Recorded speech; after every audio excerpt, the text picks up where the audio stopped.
They turned around and saw that the lights were on the top floor. They had to come in, turn off the security system, come up here and turn off the lights. Now we know for sure that he set the alarm at 8:08 and left.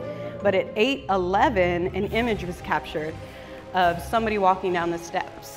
Somebody that is slightly transparent and wearing a dress. Hello and welcome. My name is Miss Lucy. I have been with the library for going on 10 years, so a while. I am the children's librarian. I was in that department going on 6 years. So here we are in Willard Public Library. We are open 7 days a week. We are closed for major holidays. It is a public library, which means it is open to every race, economic background, and gender. And it has always been that way. Willard was Indiana's first truly public library. It is called Willard Library because it is named after the man who founded it and built it. His name was Willard Carpenter, but he was known around town as Old Man Willard.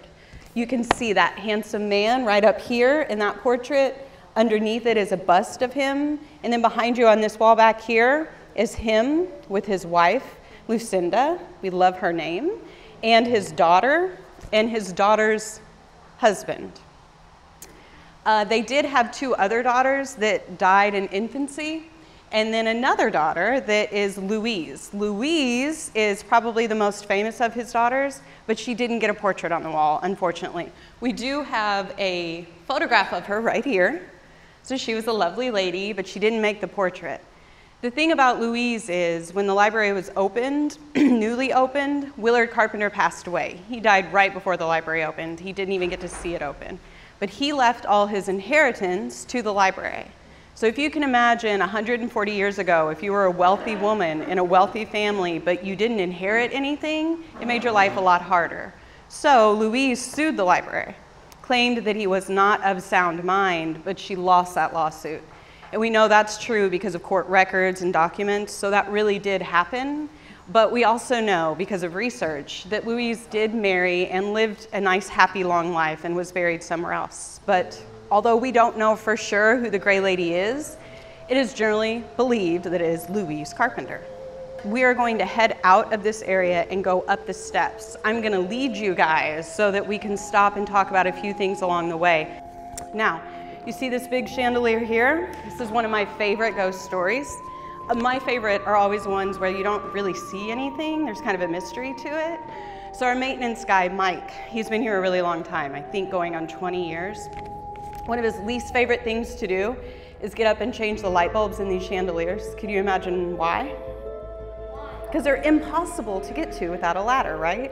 So for him to change them, he has to get up and set the ladder so that he can get there with the stairs there. It's next to impossible.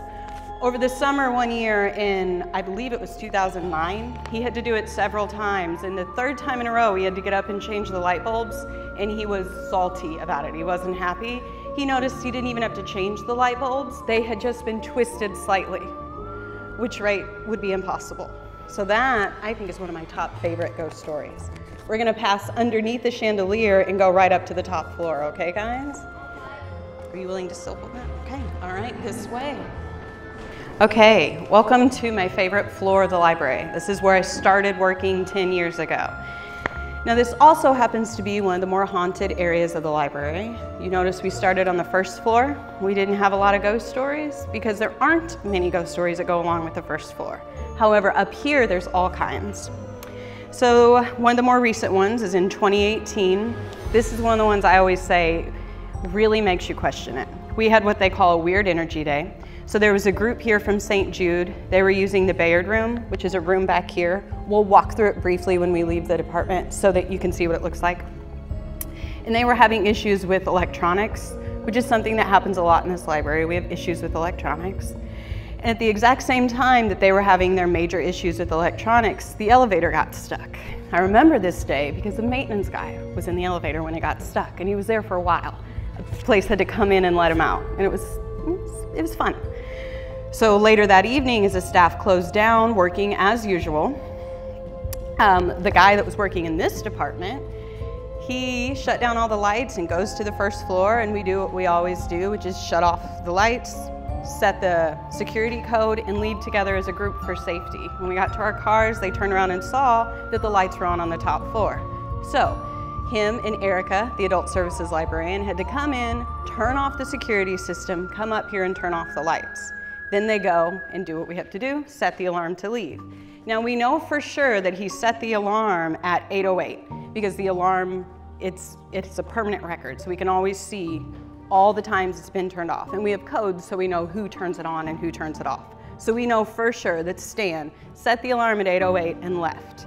But at 8:11, an image was captured of somebody walking down the steps. Somebody that is slightly transparent and wearing a dress. And I worked that day with Stan, and he was not wearing a dress. In fact, I think he's pulling up the picture of you right now on the computer. So you can see, I think it's one of the most convincing pictures that there are. There have also been things like moving chairs. In 1997, on a Sunday evening, there were staff members that were going through the closing procedures. Up here, that means we make the department look neat and tidy. So we just put all the books away, we get them on carts, get them shelved, and put all the chairs pushed back under. It's an important part of the closing procedure. The former archivist at the time asked her assistant to push in the chairs. She goes to the back of the department, and when she comes back, some of the chairs were pushed out. She kind of scolded the assistant, reminded her how to do her job, goes back to the back of the department and comes back and different chairs were pulled out. This has happened a few times. Moving chairs and small pranks are something that the Gray Lady is known for. In 2008, that same archivist, her name's Pat, had what we call the shattered pin incident. This one involves just a loud noise. She was working in the back of the department, and the director at the time, Greg, was downstairs a floor underneath us. We heard a noise that was so loud, he came up from down below, and she came to the front of the department, and there was nothing out of place. They couldn't figure out what was going on. No books had fallen, no chairs had moved, none of the normal things. So they start to search, and they found a pin that had been completely shattered underneath one of the tables. Then one morning, that same archivist, Pat, in 2010, was the first person in the building. She put her purse away, so she would have came up to this department, gone to the back, put her purse away, and then came to the front of the department and noticed that books, at the time there were tables up here, books had been spread across the tables. She was irritated because remember, it was her rule to make sure everything was neat and tidy when it closed. So she went and asked and confronted the maintenance guy and said, "What were you doing, your maintenance? What were you upstairs researching?" And he told her nobody had been in the department. And she had been the one to close it the night before, so she knew for sure she had cleaned it up. Back in the back corner of the department, back in 1997, there was a library assistant that was working. He was known as being very serious and even boring at times. He was back shelving in the stacks, and he felt what he said was compelled. He felt compelled to look around the corner, and when he did, he saw an apparition, a woman dressed in a long gray dress with a veil, and as soon as he saw her, she disappeared. It scared him so much that he went to talk to his boss, the archivist, and he was so shaken up that she wrote down the account and sent him home for the day. Now, do any of you watch the local news? I know kids don't always watch the local news, but do we know who Jeff Lyons is? I think he might have called somebody a jackwagon last year. I think he was that one. Remember that incident? We made the other news for that one. Well, Miss Anita, Jeff Lyons, and a library assistant came in one morning. A lot of times in October, news places will want to come in and do interviews and shows, and when they do, they always want us to be here at obscene hours in the morning. So they were here at like 4 or 5 in the morning. And the cameraman asked Miss Anita to stage a book falling, but Miss Anita is no nonsense, so she wouldn't do it. She was not going to play around with a ghost. So she refused, but while they were filming, a book did actually fall from a shelf onto the ground completely untouched. It freaked them out hugely, to the point of where the next day on the news, Jeff even made it a point. He swore up and down he didn't touch the book and nobody was near the book. Unfortunately, they didn't get it on camera. Now, what we'll do is we're going to go on a little loop around the perimeter so you can see the view, and then we're going to go into the Bayard room, talk very briefly, and go down to the lowest level. So if you want to follow me, you'll get to see the views out the window. Okay, this I think is the prettiest room of the entire building. In the 80s, we got a new security system.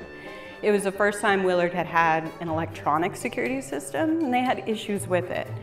One night in the mid-80s, when the director, his name was Don Baker, He went and he set the security alarm, and he goes home, and a few hours later, the alarm goes off. So he has to wake up and come in, which is irritating, right? Nobody likes to go to work in the middle of the night.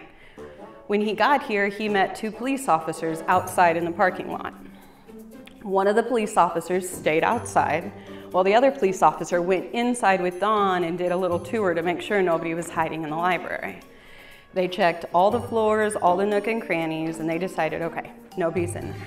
They go outside to talk to the police officer that was waiting in the parking lot, and he said, well, what about the man and woman that were standing in the window? It would have been the 4th window here, so right here. He saw a man and woman standing in the window. So the police officer and the director come back up and do another search, and still they don't see anybody. Okay, so that sounds eerie, right? Well, fast forward to 2011, and one of the library assistants goes to her doctor's office. The nurse that's taking her insurance noticed that she worked at Willard Library and tells her. Her husband was actually one of the police officers that worked that night. He was the one that was waiting in the parking lot, and she was so convinced about the story that she called her husband, which would have been the police officer, right then, and the assistant spoke with him, and he said that before that night, he'd never even heard about the ghosts, didn't believe in ghosts or anything, so he'd never even heard the rumors about the Gray Lady. It's one of my top favorite ghost stories. There has never been anything malicious reported about the ghosts, and I feel like this is always important to mention. Nobody's ever died on the property. Not before the library was built, there's no record of it, or since then, okay? And usually, all you do is either feel a cold feeling, smell what they call an old woman's perfume or a lilac smell, or you see a woman all dressed in gray, or perhaps you see through. All right, guys. Welcome to my favorite department of the library. Can you guess why? No, because it's my part of the library, and it's the children's department. Look how bright and yellow it is. It is actually known as the most haunted area. It has had the most reported activity, and actually the first viewing of the ghost was down here. Back when the library was built, the basement wasn't in use. I mentioned that before. In the 30s, there was a WPA program that came through and took it from a dirt floor basement to an actually functionable storage area. But before that, during the Depression, this area had the dirt floor and there was a boiler, and the boiler would have been roughly in this area. This entire place would have looked different, but it was around this area. And the boiler was fenced off from the rest of the library, so the maintenance guy could come in the morning and stoke up the boiler, and that whole area would be hot, and then the library would be heated when it opened hours later. But they had it fenced off, and they would allow the people that were homeless during the Depression to come and sleep in that area. So one morning he came in bright and early and got the boiler all stoked up and ready, and he saw this lady that was dressed really nice in this fancy gray dress, and he went to confront her and say, hey, you're not supposed to be in this part of the library, and she disappeared in front of his eyes. And that is the first sighting of the Gray Lady. That's also the only employee that ever quit because nobody believed him. He quit his job within a year because none of the employees believed him. But since then, we've had a lot of sightings. Typically though, like I said, you usually feel a cold feeling or you smell an old woman's perfume or lilac. But we've had a couple other things that happened, like one, since I've worked here, actually, I think within the last 2 years, we've had things caught on the GhostCam. Like you'll see this end cap here, that's in this room that we went through. We put books up there, typically new books or books I just think should circulate more than they do, so I put them out so it'll catch your eye. We had a book that was sitting up there, and in the middle of the night when the library was closed and it was completely dark, nobody was in the building, the book fell on its own. We didn't notice until the morning. I was the one that opened in the morning, and actually the marketing guy likes to tease me because I walked by the book like 6 times before I even picked it up, and then I picked it up without thinking about it. And I always say in my department, the Gray Lady could move anything she wanted and I would never notice because I just clean up after people all the time. So, but a lot of people caught it and were watching it, so somebody got it and recorded it happening live. And we came in and we reenacted it and tried over and over to get it to happen. And you can try to shake that shelf, but it's not shaking. And you can see in the video where it's caught, it's even slowed down. There's nothing attached to it. There was nobody hiding. There was nobody here. The library was completely closed. One more really neat story is as we were walking down the stairs, there's a nook back underneath the stairs. When the library was built, in the blueprints, there isn't a marked restroom. There's a water closet. We know that at least in the 40s, it was documented that there was a unisex bathroom down underneath the steps. So we're assuming that was the original bathroom. Back in the 80s, the children's librarian went to go use the bathroom. There was one stall and one sink. She goes into the bathroom and she locks the door of the bathroom. And then she goes into the stall and she also locks the stall. When she's in there, minding her own business, the sink turns on, which startles her because she knows she locked the door, okay? So when she comes out, she turns off the sink, she checks, her door's still locked. She comes out of the department, she goes and asks Miss Anita, who was still working here then, she says, did somebody go back there and try to get in the bathroom or did anything happen? And Miss Anita says, no, nothing happened, but I did see this weird fog go from the stairway all the way down the hall at the exact same time as somebody turned on her water. All right, so you might get close enough you can hear me. This is the new edition. It opened in 2015, and so it is a lot newer than the rest of the library, but they tried very hard to keep it just as beautiful as the rest of the library is. If you look this red color, remember I mentioned the original colors of the library? They would have all been red or green like this or the boardroom. So absolutely beautiful, I think. Now there aren't many ghost stories that go along with this part of the library because it's so new. I don't think there's had enough time to accumulate quite yet, but we are on our way. As I mentioned earlier, they had issues with the bathroom during building. They had to completely replace the toilet, and it still flushes today. And the new archivist, she's a young archivist. You think of an archivist as probably some old lady, but she's not. She's really young and she's really good at her job. One day during the weekend, she was working all alone. On the weekend, we kind of have a skeleton crew. There's just one person in each department. And when we first open up, it can be really lonely in the building. She was opening up and she heard a woman crying, which kind of freaked her out because she was wondering why one of her fellow employees would have been crying, especially loud enough you could hear it down the hallway. So she goes down the hallway to look for this cry, and as she goes down looking, it disappears. And there was nobody else in the whole floor with her. Now this also happened with another employee, but it was during the day. This employee thought she heard crying. She walked down from this department down all the way to the elevators, and she never could find the person that was crying. So twice somebody has heard crying down. I like to save this one last story for the very end because I think it's convincing and it involves what is sort of a celebrity. So in the 80s, USI was a much smaller college than it is today. You guys know USI on the west side? So now it's a pretty big college, but it used to be really small, and they used to have psychic fairs. So they held a psychic fair, and psychics from all over the country came, and there was one husband and wife that came, and they were asking around, where's a haunted place that we could visit? And when they're at the fair, they heard, oh, go visit Willard Library, it's definitely haunted. So they came to the property, and when they got here, they got out of their vehicle, and it was mainly the woman. She didn't feel anything, but she wanted to tour the building still, so she came in. They got to the first floor, she didn't feel anything. She went to the top floor, it was the same, but before they left, they wanted to check out the basement because why wouldn't you? So she goes all the way down the stairs, and as soon as she gets to the bottom of the stairs and she puts her feet on the ground, she tells her husband, oh, you know what, maybe I do feel something. She goes into the children's department and she sits in that same room that we were in, and she went into a trance. Her husband tried to talk to her. She wouldn't talk the whole time she was in the trance. But when she did finally wake up, she said she had had a vision of a woman crying over having lost a child in a body of water. So at the time, we kind of took that with a grain of salt because we know that the closest body of water is the river or Pigeon Creek, and none of those are really tied to the property, so we didn't think it made sense. And at the time, that man and woman weren't all that famous. But it ended up being Ed and Lorraine Warren. They're known for scary movies now, but they became very famous. I think they even opened a museum later.